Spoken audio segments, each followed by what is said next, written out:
ಇವತ್ತು ಹೋರಾಟ ಮಾಡಿ ಈ ಟೂರಿಂಗ್ ಟಾಕೀಸ್ಗೆ ಯಾರು ಮಾರು ಹೋಗಬೇಡಿ. ಅವರು ಏನವ್ರ ಮಾತುಗಳು ನೋಡಬೇಕು. ಏನು ನೀವು ತಮಿಳುನಾಡಿನ ಮಾಜಿ ಮುಖ್ಯಮಂತ್ರಿ ಜಯಲಲಿತಾ ಅವರು ಬದುಕಿಲ್ಲ. ಜಯಲಲಿತಾ ಅವರನ್ನ ಮೀರಿಸ್ತಕ್ಕಂಥ ಮಾಯಾಂಗನೆಯಾಗಿ ಇವತ್ತು ಹೋರಾಟ ಮಾಡ್ತಾ ಇದ್ದಾರೆ. ಅವ್ರ ಮನೆ ನೋಡಿ, ಸಿಂಪಲ್, ನಾಲಿಗೆ ಇದೆ ಅಂತ ಮನುಷ್ಯ ಹರಿಬಿಡಬಾರ್ದು.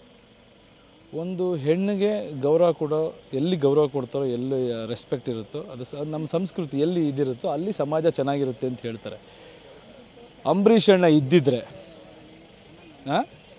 ಬರೀ ಬೆರಳು ತೋರಿಸೋದಕ್ಕೆ ಯಾರಿಗಾದರೂ ತಾಕತ್ತಿರ್ತಿತ್ತ ಅಂತ ನಾನು ಕೇಳ್ತೀನಿ.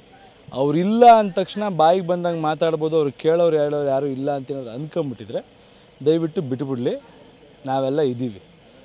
ಒಂದೇ ಒಂದು ಹೇಳೋಕ್ಕೆ ಇಷ್ಟಪಡ್ತೀನಿ, ಎಲ್ಲರ ಮನೇಲೂ ಹೆಣ್ಮಕ್ಳು ಇರ್ತಾರೆ, ಯಾರ ಮನೇಲೂ ಹೆಣ್ಮಕ್ಳು ಇಲ್ಲದೆ ಇರೋಲ್ಲ.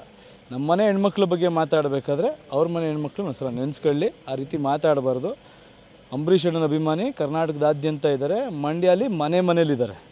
ಅರ್ಥ ಆಯ್ತಾ? ಅಣ್ಣ ಇಲ್ಲ ಅಂದ ತಕ್ಷಣ ಅವ್ರ ಮನೆ ಹೆಂಗಸ್ರಿಗೆ ಮಾತಾಡ್ತೀರ ನೋಡ್ಕೊಂಡು ಇರಲಿ, ಮಾತಾಡ್ಕೊಳ್ಳಿ ಅಂತ ಸುಮ್ಮನಿರೋಕ್ಕಾಗಲ್ಲ. ದಯವಿಟ್ಟು ಅಂತ ತಪ್ಪು ಮಾತಾಡ್ಕೊಬೇಡಿ. ಸಂಬಂಧಗಳು ಎಲ್ಲರೂ ಚೆನ್ನಾಗಿದ್ದಂಥವ್ರೆ.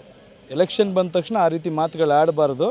ಎಲ್ಲರೂ ಕಾವೇರಿ ನೀರು ಕುಡ್ದೇ ಬೆಳೆದಿರೋದು, ಅರ್ಥ ಮಾಡ್ಕೊಳ್ಳಿ. ದಯವಿಟ್ಟು ಒಂದು ಮಾನವೀಯತೆಯಿಂದ ಒಂದು ಡಿಗ್ನಿಫೈಡಾಗಿ ಮಾತಾಡಿ. ಏನು ಅರ್ಥ ಅದು ಮಾಯಾಂಗಣೆ ಅಂತ ಅಂದರೆ? ನೀವು ಇಷ್ಟಪಡ್ತೀನಮ್ಮ ಹಿಂಗೇನಾದ್ರು ಮಾತಾಡಿದ್ರೆ? ಎಲೆಕ್ಷನ್ಗೆ ಒಂದು ಹೆಣ್ಮಗಳು ಬಂದು ನಿಲ್ಲೋದೇ ತಪ್ಪ ಅಲ್ಲ? ಅವ್ರ ಊರಲ್ಲಿ ಅವರು ಸೊಸೆ, ಅವ್ರ ಯಜಮಾನರು ನಿಂತಂಥ ಇದು, ಆ ಒಂದು ಹೆಣ್ಣು ಬಂದುಬಿಟ್ಟು ಇವತ್ತು ಹೋರಾಡ್ತೀನಿ ಅಂತ ನಿಂತಾಗ ಮಂಡ್ಯದ ಸೊಸೆ ಅವರು ಅವ್ರ ಊರಲ್ಲಿ ಬಂದು ಒಂದು ಸ್ವಾಭಿಮಾನದ ಪ್ರತೀಕವಾಗಿ ನಿಂತಿದ್ದಾರೆ. ನಿಂತಿರೋದೇ ತಪ್ಪು ಅನ್ನಂಗೆ ಏನು ಮಾತುಗಳು? ಯಾರು ಕೇಳ್ತಾರೆ ಇದನ್ನು? ಮಂಡ್ಯ ಜನ ನೋಡ್ಕೊಂಡು ಸುಮ್ಮನಿರ್ತಾರೆ ಅಂದ್ಕೊಂಡಿದ್ಯಾ? ದುರಹಂಕಾರಕ್ಕೆ ಪಾಠ ಕಲಿಸ್ತಾರೆ. ದುರಹಂಕಾರ ಮಾಡಬಾರ್ದು. ಮನುಷ್ಯ ಮಾತಾಡಲಿ, ನಿಮ್ಮ ಕಾರ್ಯಕ್ರಮಗಳು ನಿಮ್ಮಿದ್ರ ಬಗ್ಗೆ ಮಾತಾಡಲಿ. ಎದುರುಗಡೆ ಅಭ್ಯರ್ಥಿಗೆ ಮಾಯಾಂಗನೆ ಅಂದುಬಿಟ್ರೆ ಹೆಂಗಮ್ಮ ಇದು? ತಪ್ಪಲ್ವಾ?